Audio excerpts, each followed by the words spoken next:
Hello ಮಕ್ಕಳೇ, ನಾನು ಗುರುಪ್ರಸಾದ್. ನಾನೊಬ್ಬ ಏರ್ ಫ್ರೇಮ್ ಇಂಜಿನಿಯರ್. ನಾನು ಏರ್ಬಸ್ ಹೆಲಿಕಾಪ್ಟರ್ಸ್ ಮೇಲೆ ಕೆಲಸ ಮಾಡ್ತೀನಿ. ಇವತ್ತು ನಾವು ಏರೋಡೈನಮಿಕ್ಸ್ ಮತ್ತು ಗುರುತ್ವಾಕರ್ಷಣೆ ಅಂದರೆ ಗ್ರಾವಿಟಿ ಬಗ್ಗೆ ಮಾತಾಡೋಣ. ನಾವೆಲ್ಲರೂ ಹಕ್ಕಿಯ ಹಾರಾಟನ ಸದಾಕಾಲ ನೋಡ್ತಾ ಇರ್ತೀವಿ. ಹಕ್ಕಿಗಳು ವೇಗವಾಗಿ ಮೋಡದ ಮಧ್ಯ ಹಾರಾಟ ನಡೆಸುತ್ತೆ ಮತ್ತೆ ಅದೇ ವೇಗದಲ್ಲಿ ಭೂಮಿಯ ಕಡೆ ಜಿಗಿಯುತ್ತೆ. ನಾವೇನಾದ್ರು ಅದೇ ರೀತಿ ಮಾಡಕ್ ಹೋದ್ರೆ ಅದು ಸಾಧ್ಯನಾ?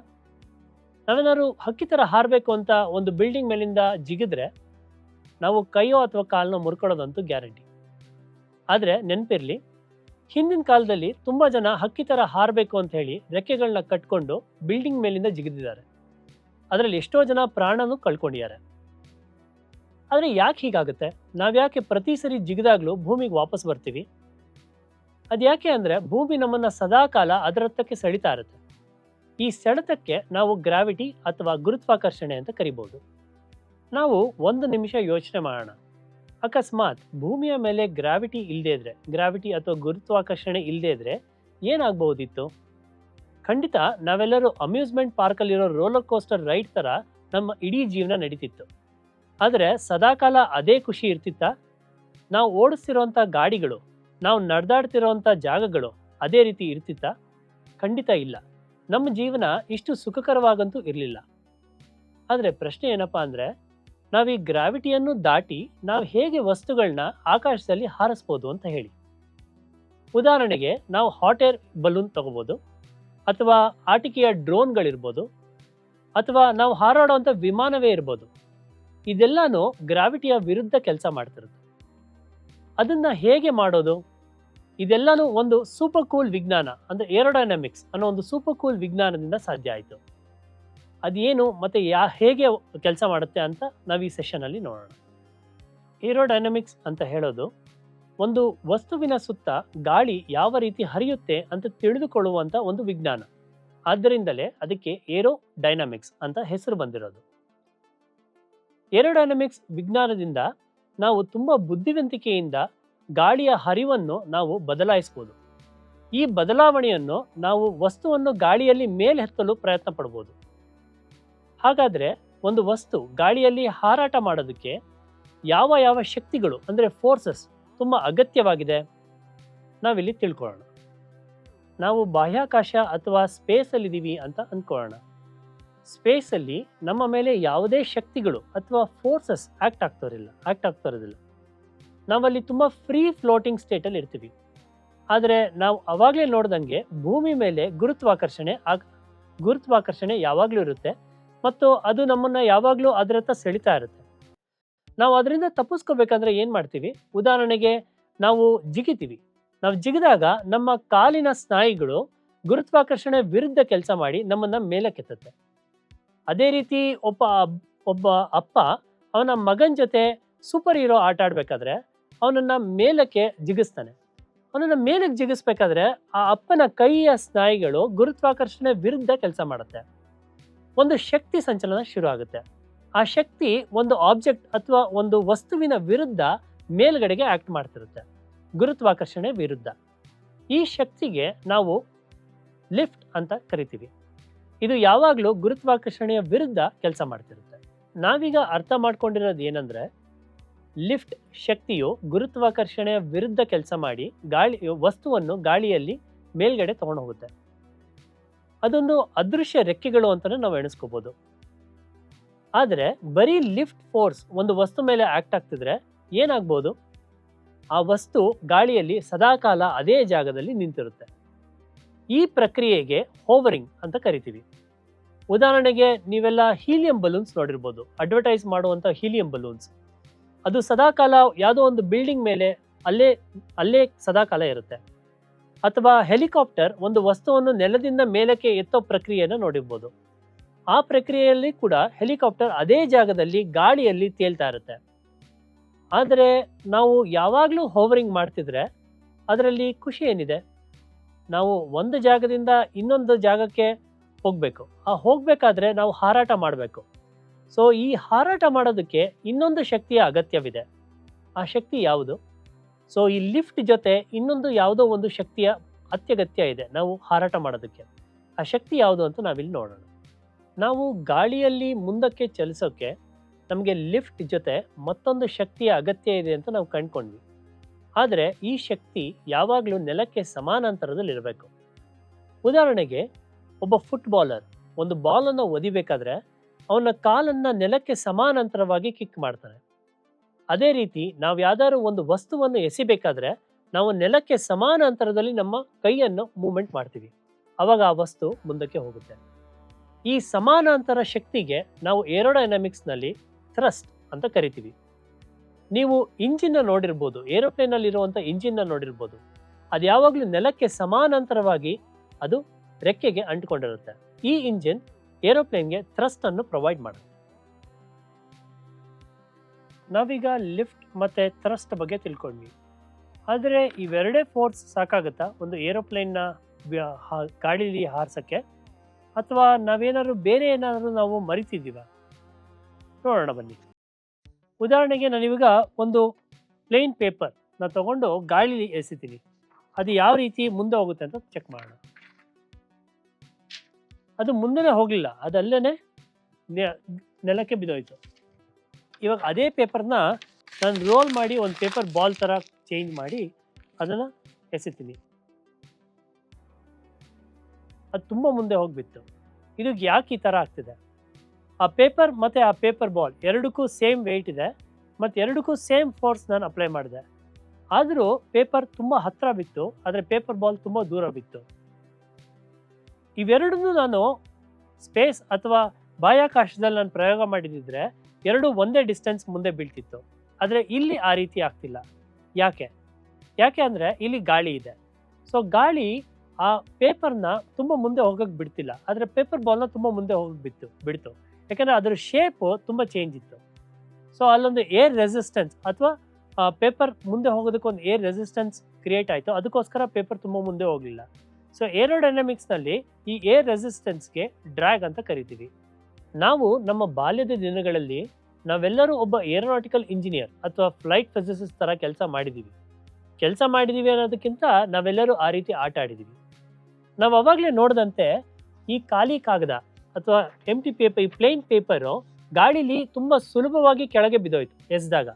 ಯಾಕೆ ಅಂತಂದರೆ ಇದ್ರ ಮೇಲೆ ತುಂಬ ಡ್ರ್ಯಾಗ್ ಫೋರ್ಸ್ ಇತ್ತು. ನಾವು ಇದನ್ನು ನಿಜವಾಗ್ಲೂ ತುಂಬ ಕಮ್ಮಿ ಮಾಡಿದ್ದೀವಿ. ಹೇಗೆ ಅಂದರೆ ನಾವು ಈ ಎರಡು ಆಟ ಸಾಮಾನ ಸೃಷ್ಟಿ ಮಾಡಿದ್ವಿ. ಮೊದಲನೇದು ಒಂದು ರಾಕೆಟ್, ಆ ಪೇಪರ್ ರಾಕೆಟ್. ಎರಡನೇದು paper aeroplane.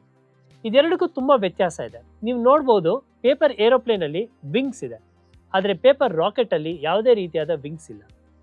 Paper rocket design ಯಾವ ರೀತಿ ಇದೆ ಅಂತಂದರೆ ಇದರಲ್ಲಿ ಡ್ರ್ಯಾಗ್ ಫೋರ್ಸ್ ತುಂಬ ಕಮ್ಮಿ ಇರುತ್ತೆ. ಅದರಿಂದಲೇ ಇದು ತುಂಬ ದೂರ ಚಲಿಸೋಕ್ಕೆ ಸಾಧ್ಯ ಆಗುತ್ತೆ. ಆದರೆ ಪೇಪರ್ ಏರೋಪ್ಲೇನಲ್ಲಿ ನಿಮಗೆ ವಿಂಗ್ಸ್ ಇದೆ.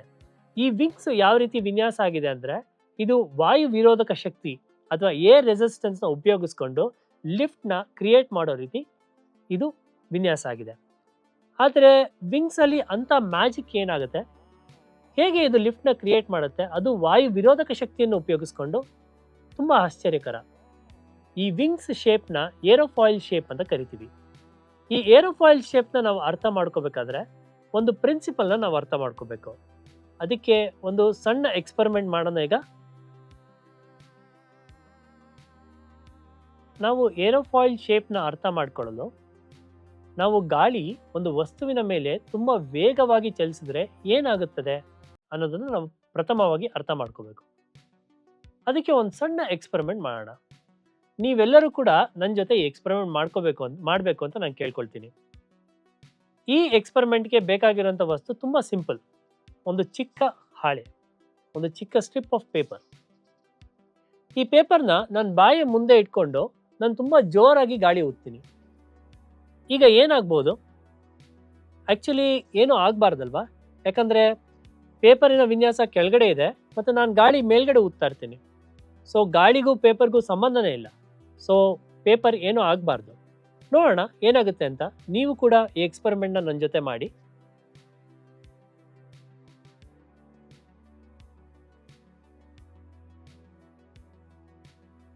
ಅರೆ, ಇದೇಗೆ ಸಾಧ್ಯ ಆಯಿತು? ಗಾಳಿಗೂ ಪೇಪರ್ಗೂ ಯಾವುದೇ ಸಂಬಂಧ ಇಲ್ಲ. ಸೊ ನಾನು ಗಾಳಿ ಊದಿದಾಗ ಪೇಪರ್ ಏನು ಪ್ರತಿಕ್ರಿಯೆ ನೀಡಬಾರ್ದಿತ್ತು, ಆದರೆ ಪೇಪರ್ ಯಾಕೆ ಗಾಳಿಯ ಕಡೆಗೆ ಚಲಿಸ್ತು? ಗಾಳಿ ಯಾವಾಗ ತುಂಬಾ ವೇಗವಾಗಿ ಚಲಿಸುತ್ತೆ ಅಲ್ಲಿ ಕಡಿಮೆ ಒತ್ತಡ ಸೃಷ್ಟಿಯಾಗುತ್ತೆ. ಇದನ್ನ ನಾವು ಬರ್ನೌಲಿಸ್ ಪ್ರಿನ್ಸಿಪಲ್ಸ್ ಅಲ್ಲಿ ಕಲ್ತ್ಕೊಳ್ತೀವಿ. ಬರ್ನೌಲಿಸ್ ಪ್ರಿನ್ಸಿಪಲ್ ಏನ್ ಹೇಳುತ್ತೆ ಅಂದ್ರೆ, the velocity of the air are the velocity of the fluid is inversely proportional to its pressure. ಅಂದ್ರೆ ಎಲ್ಲಿ ಒಂದು ಫ್ಲೂಯಿಡ್ ಅಥವಾ ಗಾಳಿ ತುಂಬಾ ವೇಗವಾಗಿ ಚಲಿಸುತ್ತೆ ಅಲ್ಲಿ ಅದರ ಪ್ರೆಷರ್ ಕಡಿಮೆ ಆಗ್ತಾ ಹೋಗುತ್ತೆ. ಸೊ ಯಾವಾಗ ಪ್ರೆಷರ್ ಕಡಿಮೆ ಆಗುತ್ತೆ, ಉದಾಹರಣೆಗೆ ನಿಮ್ಮ ವ್ಯಾಕ್ಯೂಮ್ ಮೆಷಿನ್ ಅಲ್ಲಿ ಯಾವಾಗ ಉದಾಹರಣೆಗೆ ನಾವು ವ್ಯಾಕ್ಯೂಮ್ ಪ್ರೆಷರ್ ಉಪಯೋಗಿಸ್ಬೇಕಾದ್ರೆ ಅಲ್ಲಿ ಪ್ರೆಷರ್ ತುಂಬಾ ಕಡಿಮೆ ಆಗಿ ಅಲ್ಲಿ ಬಿದ್ದಿರುವಂತ ಕಸನ ಮೇಲ್ಗಡೆ ಸಕ್ ಮಾಡುತ್ತೆ. ಅದೇ ರೀತಿ ನಾನು ಈ ಎಕ್ಸ್ಪೆರಿಮೆಂಟ್ ಅಲ್ಲೂ ಕೂಡ ನಾನು ವೇಗವಾಗಿ ಗಾಳಿ ಊದ್ದಾಗ ಆ ಗಾಳಿಯ ಒತ್ತಡ ಅಥವಾ ಪ್ರೆಷರ್ ಕಡಿಮೆಯಾಗಿ ಇಲ್ಲಿರೋ ಪೇಪರ್ ಅನ್ನ ಮೇಲ್ಗಡೆಗೆ ಸಕ್ ಮಾಡ್ತದೆ. ಕುತೂಹಲ ಅಂದ್ರೆ ನಾವು ಇದೇ ಬರ್ನೌಲಿಸ್ ಪ್ರಿನ್ಸಿಪಲ್ನ ನಾವು ಪ್ರತಿನಿತ್ಯ ದಿನಬಳಕೆಯ ವಸ್ತುಗಳಲ್ಲಿ ನಾವು ಉಪಯೋಗಿಸ್ತೀವಿ. ಉದಾಹರಣೆಗೆ ನಮ್ಮನೆಯಲ್ಲಿ ಅಳವಡಿಸಿರುವಂಥ ವಾಟರ್ ಮೀಟರ್ ಅದು ವರ್ಕ್ ಆಗೋದು ಈ ಬರ್ನೌಲಿಸ್ ಪ್ರಿನ್ಸಿಪಲ್ ಇಂದಾನೆ. ಅಷ್ಟೇ ಯಾಕೆ, ನಾವು ದಿನನಿತ್ಯ ಅಡುಗೆ ಮಾಡುವಂಥ ನಾವು ಗ್ಯಾಸ್ ಸ್ಟವ್ ಇದು ಕೂಡ ವರ್ಕ್ ಆಗೋದು ಈ ಬರ್ನೌಲಿಸ್ ಪ್ರಿನ್ಸಿಪಲ್ನೇ. ಎಷ್ಟು ಆಶ್ಚರ್ಯಕರ ಅಲ್ಲ? ಒಂದು ಗ್ಯಾಸ್ ಸ್ಟವ್ ಇಂದ ಹಿಡಿದು ಒಂದು ಏರೋಪ್ಲೇನ್ ತನಕ ಒಂದೇ ಪ್ರಿನ್ಸಿಪಲ್ ಅಪ್ಲೈ ಆಗುತ್ತೆ ಅಂತ ತಿಳ್ಕೊಳ್ಳೋದಕ್ಕೆ. ವಿಮಾನದ ರೆಕ್ಕೆಗಳು ಬರ್ನೌಲಿಸ್ ಪ್ರಿನ್ಸಿಪಲ್ ಉಪಯೋಗಿಸ್ಕೊಂಡು ಲಿಫ್ಟ್ ಕ್ರಿಯೇಟ್ ಮಾಡುತ್ತೆ. ಅದು ಹೇಗೆ ಕ್ರಿಯೇಟ್ ಮಾಡುತ್ತೆ? ವಿಮಾನದ ರೆಕ್ಕೆಗಳು ಏರೋಫಾಯಿಲ್ ಶೇಪ್ನಲ್ಲಿ ಇರುತ್ತೆ. ಉದಾಹರಣೆಗೆ ಇದು ವಿಮಾನದ ರೆಕ್ಕೆಯ ಒಂದು ಸಣ್ಣ ಭಾಗ ಅಂತಂದ್ರೆ, ವಿಮಾನದ ರೆಕ್ಕೆ ತುಂಬಾ ದೊಡ್ಡದಿರುತ್ತೆ. ಉದಾಹರಣೆಗೆ ಇದು ತುಂಬಾ ಎಕ್ಸ್ಟೆಂಡ್ ಆಗಿರುತ್ತೆ ಈ ಕಡೆ ಮತ್ತು ಈ ಕಡೆ. ಅದರಲ್ಲಿ ಒಂದು ಸಣ್ಣ ಭಾಗ ಮಾತ್ರ ನಾನು ಮಾಡೆಲ್ ಮಾಡಿದ್ದೀನಿ. ಇದು ನೋಡ್ಬೋದು, ಇದಕ್ಕೆ ಏರೋಫಾಯಿಲ್ ಶೇಪ್ ಅಂತ ಹೇಳ್ತೇನೆ. ಈ ಏರೋಫಾಯಿಲ್ ಶೇಪ್ ವಿಶೇಷತೆ ಏನಂದ್ರೆ, ಮುಂದಿನ ಭಾಗ ತುಂಬಾ ದಪ್ಪ ಇರುತ್ತೆ ಮತ್ತೆ ಹಿಂದಿನ ಭಾಗ ತುಂಬಾ ತೆಳು ಇರುತ್ತೆ. ಅಷ್ಟೇ ಅಲ್ಲ, ಇದರ ಕೆಳಗಡೆ ಭಾಗ ತುಂಬಾ ನೇರ ಇರುತ್ತೆ ಮತ್ತೆ ಮೇಲ್ಗಡೆ ಭಾಗ ಒಂದು ಕರ್ವ್ಡ್ ಪ್ಯಾಟರ್ನ್ ಅಲ್ಲಿ ಇರುತ್ತೆ. ಮತ್ತೆ ಬೇರೆ ಬೇರೆ ಉಪಯೋಗಕ್ಕೆ ಈ ಶೇಪ್ ಬದಲಾಗ್ತಾ ಹೋಗುತ್ತೆ. ಆದರೆ ಏರೋಫಾಯಿಲ್ ಶೇಪ್ ಅಂತಂದ್ರೆ ಇದೊಂದು ಬೇಸಿಕ್ ಡೈಮೆನ್ಷನ್ ಅಂತ ನಾವು ನೆನಪಿನಲ್ಲಿ ಇಟ್ಕೋಬಹುದು. ಈಗ ಈ ಏರೋಫಾಯಿಲ್ ಶೇಪ್ನ ಒಂದು ವೇಗವಾಗಿ ಹರಿತಾ ಇರೋ ವೇಗವಾಗಿ ಚಲಿಸ್ತಾ ಇರೋ ಗಾಳಿಯಲ್ಲಿ ನಾನು ಇರಿಸಿದ್ರೆ ಏನಾಗ್ಬೋದು? ಏರೋಫಾಯಿಲ್ ಶೇಪ್ನ ನಾನು ಗಾಳಿಲಿ ಇಟ್ಟಾಗ ಗಾಳಿ ತುಂಬಾ ವೇಗವಾಗಿ ಈ ಡೈರೆಕ್ಷನ್ ಅಲ್ಲಿ ಬರ್ತಾ ಇರುತ್ತೆ ಮತ್ತೆ ಏರೋಫಾಯಿಲ್ ಶೇಪ್ ಮೇಲೆ ಈ ರೀತಿ ಹರಿತಾ ಹೋಗುತ್ತೆ. ಇದು ಪಾಯಿಂಟ್ ಎ ಅಂತ ಅಂದ್ಕೊಳ್ಳೋಣ ಮತ್ತು ಇದು ಪಾಯಿಂಟ್ ಬಿ ಅಂತ ಎಣಿಸ್ಕೊಳ್ಳೋಣ. ಸೊ ಗಾಳಿ ಬಂದಾಗ ಪಾಯಿಂಟ್ ಎ ಇಂದ ಪಾಯಿಂಟ್ ಬಿಗೆ ಹೋಗಕ್ಕೆ ಎರಡು ದಾರಿ ಇದೆ. ಒಂದು ದಾರಿ ಮೇಲಿಂದ ಹೋಗ್ಬೋದು, ಇನ್ನೊಂದು ದಾರಿ ಕೆಳಗಿಂದ ಹೋಗ್ಬೋದು. ಈ ಕೆಳಗಿಂದ ಹೋಗುವಂಥ ದಾರಿ ತುಂಬಾ ಚಿಕ್ಕದಾದಂಥದ್ದು, ಆದರೆ ಮೇಲಿಂದ ಹೋಗುವಂಥ ದಾರಿ ತುಂಬಾ ದೂರವಾದಂಥದ್ದು. ಯಾಕೆ ಅಂದ್ರೆ ಇಲ್ಲಿ ಕರ್ವ್ಡ್ ಪಾತ್ ಇದೆ. ಸೊ ಗಾಳಿ ಯಾವಾಗ ಮೇಲಿಂದ ಹೋಗ್ಬೇಕು ಅದರದ ವೆಲಾಸಿಟಿ ಅಥವಾ ಅದರ ವೇಗ ಹೆಚ್ಚಿಸ್ಕೋಬೇಕು. ಯಾವಾಗ ಅದರ ವೇಗ ಹೆಚ್ಚಿಸ್ಕೊಳ್ಳುತ್ತೆ ನಾವು ಅವಾಗಲೇ ನೋಡೋದಂಗೆ ಪ್ರೆಷರ್ ಡ್ರಾಪ್ ಆಗುತ್ತೆ. ಸೊ ಯಾವಾಗ ಪ್ರೆಷರ್ ಡ್ರಾಪ್ ಆಗುತ್ತೆ, ನಮ್ಮ ವ್ಯಾಕ್ಯೂಮ್ ಪಂಪ್ನಲ್ಲಿ ಹೇಗೆ ಕಸ ಮತ್ತು ಕಡ್ಡಿಗಳು ಪ್ರೆಷರ್ ಡ್ರಾಪಿಂದ ಎಳ್ಕೊಳ್ಪಡುತ್ತೆ, ಅದೇ ರೀತಿ ವಿಂಗ್ ಕೂಡ ಮೇಲ್ಗಡೆ ಎಳ್ಕೊಳ್ಪಡುತ್ತೆ. ಈ ಎಳ್ಕೊಳ್ಳೋ ಪ್ರಕ್ರಿಯೆ ಲಿಫ್ಟ್ ಕ್ರಿಯೇಟ್ ಮಾಡುತ್ತೆ. ಈ ಲಿಫ್ಟ್ ಇಂದ ಏರೋಪ್ಲೇನ್ ಹಾರಕ್ಕೆ ಸಾಧ್ಯ ಆಗುತ್ತೆ. ಈ ಲಿಫ್ಟ್ ಶಕ್ತಿ ಸೃಷ್ಟಿಯಾಗೋದಕ್ಕೆ ಗಾಳಿಯ ವೇಗ ತುಂಬಾ ಜಾಸ್ತಿ ಇರಬೇಕು. ಗಾಳಿ ವೇಗ ಜಾಸ್ತಿ ಇರಬೇಕು ಅಂದ್ರೆ ಏರೋಪ್ಲೇನ್ ತುಂಬಾ ವೇಗವಾಗಿ ಮುಂದೆ ಚಲಿಸಬೇಕು. ಆದ್ದರಿಂದಲೇ ಏರೋಪ್ಲೇನ್ ರನ್ವೇನಲ್ಲಿ ತುಂಬಾ ದೂರ ತನಕ ವೇಗವಾಗಿ ಚಲಿಸಿ ಆಮೇಲೆ ಟೇಕ್ ಆಫ್ ಆಗೋಕ್ಕೆ ಸಾಧ್ಯ. ಸೊ ಗಾಳಿಯ ವೇಗ ಯಾವಾಗ ಜಾಸ್ತಿ ಆಗುತ್ತೆ ಅವಾಗ ಲಿಫ್ಟ್ ಕೂಡ ಅಂದ್ರೆ ಇಲ್ಲಿ ಪ್ರೆಷರ್ ಡ್ರಾಪ್ ಕೂಡ ಜಾಸ್ತಿ ಆಗುತ್ತೆ. ಅವಾಗ ಲಿಫ್ಟ್ ಕೂಡ ಜಾಸ್ತಿ ಆಗಿ ಏರೋಪ್ಲೇನ್ ಮೇಲಕ್ಕೆ ಏರೋಕೆ ಸಾಧ್ಯ ಆಗುತ್ತೆ. ಒಂದು ಏರೋಪ್ಲೇನ್ ಅಥವಾ ಯಾವುದೇ ವಿಮಾನ ಹಾರಾಟ ನಡೆಸಬೇಕಾದ್ರೆ ಅದರ ಮೇಲೆ ಯಾವ ಯಾವ ಶಕ್ತಿಗಳು ಆಕ್ಟ್ ಆಗ್ತಿರುತ್ತೆ ಅಂತ ನಾವು ಇವಾಗ ತಿಳ್ಕೊಂಡ್ವಿ. ಅದು ಯಾವ್ಯಾವ ಶಕ್ತಿಗಳು ಅಂತಂದ್ರೆ, ಒಂದು ಲಿಫ್ಟ್ ಶಕ್ತಿ, ಅದು ಏರೋಪ್ಲೇನ್ನ ಮೇಲೆ ಹೋಗೋದಕ್ಕೆ ಸಹಾಯ ಮಾಡುತ್ತೆ. ಇನ್ನೊಂದು ಗ್ರಾವಿಟಿ, ಅದು ಯಾವಾಗಲೂ ಏರೋಪ್ಲೇನ್ನ ಕೆಳಗಡೆ ತಳ್ತಿರುತ್ತೆ. ಇನ್ನೊಂದು ಥ್ರಸ್ಟ್, ಅದು ಏರೋಪ್ಲೇನ್ನ ಮುಂದೆ ಸಾಗಲು ಹೆಲ್ಪ್ ಮಾಡುತ್ತೆ. ಇನ್ನೊಂದು ಡ್ರ್ಯಾಗ್ ಅಥವಾ ಏರ್ ರೆಸಿಸ್ಟೆನ್ಸ್, ಇದು ಏರೋಪ್ಲೇನ್ನ ಹಿಂದಕ್ಕೆ ಇಡ್ತಾ ಹೋಗುತ್ತೆ. ಹಿಂದಕ್ಕೆ ಅಂತಂದರೆ ಮುಂದೆ ಹೋಗದೆ ನನಗೆ ಅದು ತಡಿತಾ ಇರುತ್ತೆ. ಈ 4 ಶಕ್ತಿ ಯಾವಾಗಲೂ ಏರೋಪ್ಲೇನ್ ಮೇಲೆ ಇರುತ್ತೆ. ಆದರೆ ಒಂದು ವಿಮಾನ ಹಾರಾಟ ಮಾಡಬೇಕಾದ್ರೆ ಒಂದು ಕಂಡೀಷನ್ ಇದೆ. ಆ ಕಂಡೀಷನ್ ಏನು ಅಂತಂದರೆ, ಯಾವಾಗಲೂ ಲಿಫ್ಟ್ ಶಕ್ತಿ ಅಥವಾ ಲಿಫ್ಟ್ ಫೋರ್ಸ್ ಗ್ರಾವಿಟಿಗಿಂತ ಜಾಸ್ತಿ ಇರಬೇಕು. ಅಷ್ಟೇ ಅಲ್ಲ, ಥ್ರಸ್ಟ್ ಡ್ರ್ಯಾಗ್ಗಿಂತ ಜಾಸ್ತಿ ಇರಬೇಕು. ಅದಕ್ಕೋಸ್ಕರನೇ ನಾವು ಯಾವಾಗಲೂ ಡ್ರ್ಯಾಗ್ನ ಕಡಿಮೆ ಮಾಡೋದಕ್ಕೋಸ್ಕರ ಏರೋಪ್ಲೇನ್ನ ಒಂದು ವಿನ್ಯಾಸದಲ್ಲಿ ಡಿಸೈನ್ ಮಾಡ್ತೀವಿ. ಈಗ ನಾವು ಏರೋಪ್ಲೇನ್ ಹೇಗೆ ಮೇಲೋಗುತ್ತೆ ಅಂತ ನಾವು ತಿಳ್ಕೊಂಡ್ವಿ. ಆದರೆ ಏರೋಪ್ಲೇನ್ ನಿಜವಾಗ್ಲೂ ಹೇಗೆ ಟೇಕ್ ಆಫ್ ಆಗುತ್ತೆ ಅಥವಾ ಲ್ಯಾಂಡ್ ಆಗುತ್ತೆ ಅಥವಾ ಟರ್ನ್ ಆಗುತ್ತೆ ಅಥವಾ ಎಡಕ್ಕೋ ಬಲಕ್ಕೋ ಮೂವ್ಮೆಂಟ್ ಆಗುತ್ತೆ ಅಂತ ತಿಳ್ಕೊಳ್ಳೋದು ಇನ್ನೂ ಇಂಟ್ರೆಸ್ಟಿಂಗ್ ಅಲ್ವಾ? ಬನ್ನಿ ಇವಾಗ ಅದನ್ನು ನೋಡೋಣ. ನಾವು ವಿಮಾನದ ಹಾರಾಟ ಮತ್ತು ಅದರ ದಿಕ್ಕನ್ನ ಹೇಗೆ ಬದಲಿಸುತ್ತೆ ಅಂತ ತಿಳ್ಕೊಳ್ಳೋದಕ್ಕೂ ಮುಂಚೆ ಒಂದು ಸಣ್ಣ ಎಕ್ಸ್ಪೆರಿಮೆಂಟ್ ಮಾಡೋಣ. ಈ ಎಕ್ಸ್ಪೆರಿಮೆಂಟ್ಗೆ ಬೇಕಾಗಿರೋಂಥದ್ದು ತುಂಬ ಕಡಿಮೆ ಸಾಮಾನು. ಆದ್ದರಿಂದ ನೀವು ಕೂಡ ನನ್ನ ಜೊತೆ ಈ ಎಕ್ಸ್ಪೆರಿಮೆಂಟ್ ಮಾಡಬೇಕು ಅಂತ ನಾನು ಕೇಳ್ಕೊಳ್ತೀನಿ. ಇದಕ್ಕೆ ಬೇಕಾಗಿರೋಂಥ ಒಂದು ಅಗಲವಾದ ಪುಸ್ತಕ ಮತ್ತು ಕೆಲವು ಪೇಪರ್ ಚೂರುಗಳು. ಈ ಪೇಪರ್ ಚೂರುಗಳನ್ನ ಈ ರೀತಿ ಟೇಬಲ್ ಮೇಲೆ ಹಾಸಿ, ನಂತರ ಅಗಲವಾದ ಪುಸ್ತಕನ ನಾನು ಈ ಪೇಪರ್ ಚೂರ್ ಮೇಲೆ ನೆಲಕ್ಕೆ ಸಮಾನಾಂತರವಾಗಿ ಇಟ್ಕೊಂಡು ಇದ್ರ ಮೇಲೆ ಮೂವ್ ಮಾಡ್ತೀನಿ. ಇದರಲ್ಲಿ ಏನಾದ್ರು ವ್ಯತ್ಯಾಸ ಆಯಿತಾ? ಪೇಪರ್ ಚೂರು ಏನಾದ್ರು ಮೂವ್ ಆಯಿತಾ? ಇಲ್ಲ ಅಲ್ವಾ? ಅದೇ ನಾನು ಈ ಬುಕ್ಕನ್ನು ಅಥವಾ ಈ ಪ್ಲೇನ್ನ ನಾನು 45 ಡಿಗ್ರೀಸಲ್ಲಿ ಟರ್ನ್ ಮಾಡಿ ನಾನಿವಾಗ ಈ ಪೇಪರ್ ಚೂರ್ ಮೇಲೆ ಮೂವ್ ಮಾಡ್ತೀನಿ. ನೋಡಿ, ಪೇಪರ್ ಚೂರುಗಳ ಮೇಲೆ ಇದು ಒಂದು ಪೇಪರ್ ಚೂರುಗಳೆಲ್ಲ ಚೆದರೋಯ್ತು.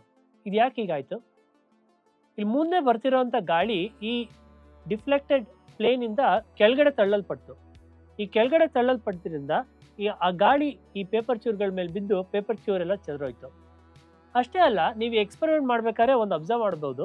ನಾವು ಯಾವಾಗ ಇದನ್ನು ಈ ರೀತಿ ಡಿಫ್ಲೆಕ್ಟೆಡ್ ಸ್ಟೇಟಲ್ಲಿ ಇಟ್ಟು ನಾವು ಮೂವ್ ಮಾಡ್ತೀವಿ, ಈ ಬುಕ್ ಅಥವಾ ಈ ಪ್ಲೇನು ಮೇಲ್ಗಡೆ ಎತ್ತೋಕ್ಕೆ ಒಂದು ಪ್ರಯತ್ನ ನಡೆಯುತ್ತೆ. ಯಾಕೆ ಅಂದರೆ ಇದು ನ್ಯೂಟನ್ಸ್ ಥರ್ಡ್ ಲಾ ಇಂದ. ನ್ಯೂಟನ್ಸ್ ಥರ್ಡ್ ಲಾ ಏನು ಹೇಳುತ್ತೆ ಅಂದರೆ, every action has an equal and opposite reaction.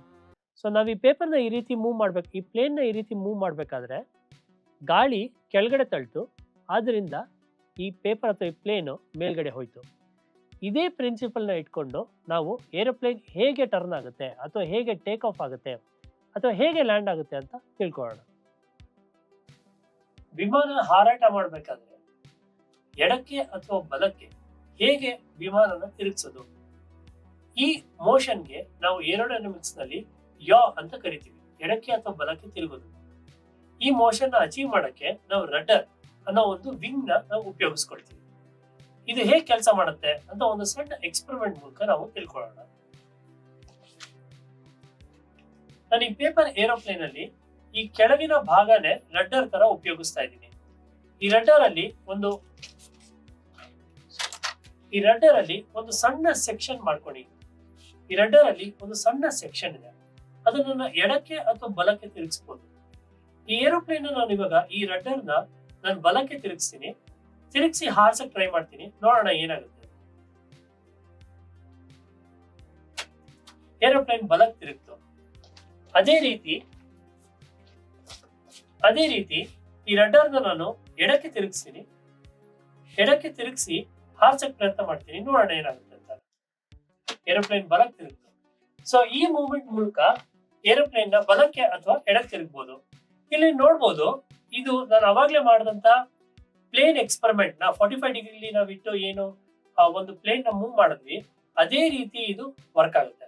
So ನೀವು ಎಡಕ್ಕೆ ತಿರುಗಿಸಿದಾಗ ಸೊ ಗಾಳಿ ಎಡಕ್ಕೆ ಟರ್ನ್ ಆಗುತ್ತೆ, ಮತ್ತೆ ಫೋರ್ಸಸ್ ಇದನ್ನ ಹಿಂಬದಿಯನ್ನ ಬಲಗಡೆ ಪುಷ್ ಮಾಡುತ್ತೆ, ಅವಾಗ ಏರೋಪ್ಲೇನ್ ಎಡಗಡೆಗೆ ತಿರ್ಕೊಳ್ಳುತ್ತೆ. ಅದೇ ರೀತಿ ನಾನು ಬಲಕ್ಕೆ ತಿರುಗಿಸಿದಾಗ ಅದೇ ರೀತಿ ಗಾಳಿ ಇದನ್ನ ಎಡಗಡೆಗೆ ಪುಷ್ ಮಾಡುತ್ತೆ, ಮತ್ತೆ ಏರೋಪ್ಲೇನ್ ಬಲಗಡೆ ಟರ್ನ್ ಆಗಿ ಮೂವ್ ಆಗುತ್ತೆ. ಈಗ ನಾವು ಎಡಕ್ಕೆ ಬಲಕ್ಕೆ ಹೇಗೆ ತಿರುಗಿಸೋದು ಅಂತ ಕಲ್ತ್ಕೊಂಡ್ವಿ. ನಾವು ಏರೋಪ್ಲೇನ್ ಮೇಲೆ ಮತ್ತೆ ಕೆಳಗಡೆ ಹೇಗೆ ಮಾಡೋದು ಅಂತ ತಿಳ್ಕೊಳ್ಳೋಣ. ಉದಾಹರಣೆಗೆ ಇದು ನಮ್ ಏರೋಪ್ಲೇನ್ ಆದ್ರೆ ನಾವು ಮೇಲ್ಗಡೆ ಮತ್ತೆ ಕೆಳಗಡೆ ಮಾಡಬೇಕು. ಈ ಮೋಷನ್ಗೆ ನಾವು ಪಿಚ್ ಅಂತ ಹೇಳ್ತೀವಿ. ಇದನ್ನ ನಾವು ಅಪ್ಸೈಡ್ ಅಪ್ ಅಥವಾ ಡೌನ್ ಅಂತ ಹೇಳ್ಬೋದು. ಇದಕ್ಕೆ ನಾವು ಪಿಚ್ ಅಂತ ಹೇಳ್ತೀವಿ. ಈ ಮೋಷನ್ ನಾವು ಅಚೀವ್ ಮಾಡೋದಕ್ಕೆ ಎಲಿವೇಟರ್ಸ್, ಈ ಹಿಂಬದಿಯಲ್ಲಿರುವ 2 ವಿಂಗ್, ಇದರ ಸಹಾಯ ಪಡ್ಕೊಳ್ತೀವಿ. ಇದೇ ವರ್ಕ್ ಆಗುತ್ತೆ, ನಾವು ಇವಾಗ ತಿಳ್ಕೊಳ್ಳೋಣ. ಒಂದ್ ಸಣ್ಣ ಎಕ್ಸ್ಪೆರಿಮೆಂಟ್ ಮಾಡೋಣ. ಅದೇ ರೀತಿ ಇದೇ ಪೇಪರ್ ಪ್ಲೇನ್ ಅಲ್ಲಿ ನಾನು 2 ಕಟಿಂಗ್ಸ್ ಮಾಡಿದ್ದೀನಿ. ಇದನ್ನು ನಾವು ಎಲಿವೇಟರ್ಸ್ ಅಂತ ಅನ್ಕೋಬಹುದು. ಸೊ ನಾನು ಇವಾಗ ಈ ಎಲಿವೇಟರ್ಸ್ ನಾನು ಮೇಲ್ಗಡೆಗೆ ಟರ್ನ್ ಮಾಡಿ ಹಾರ್ಸಕ್ ಟ್ರೈ ಮಾಡ್ತೀನಿ, ಏನಾಗುತ್ತೆ ನೋಡೋಣ.